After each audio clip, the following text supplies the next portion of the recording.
Hi everyone, so now we are going to prepare a nettle tea. As you can see, I do have here a 12 nettle leaves with combination of different sizes.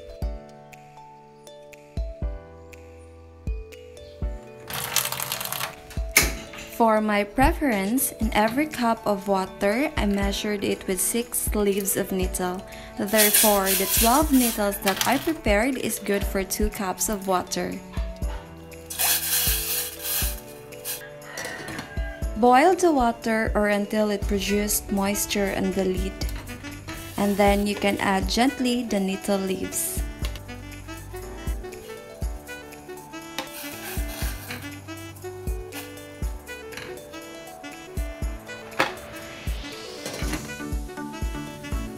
Boil it again for a minute or so, then turn the gas into low.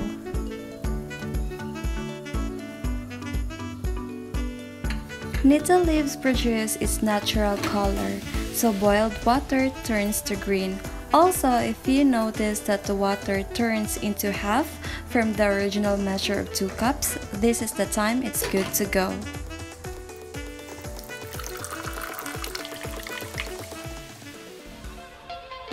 The nettle tea is ready to serve. Have fun and take a sip from this wonderful herb.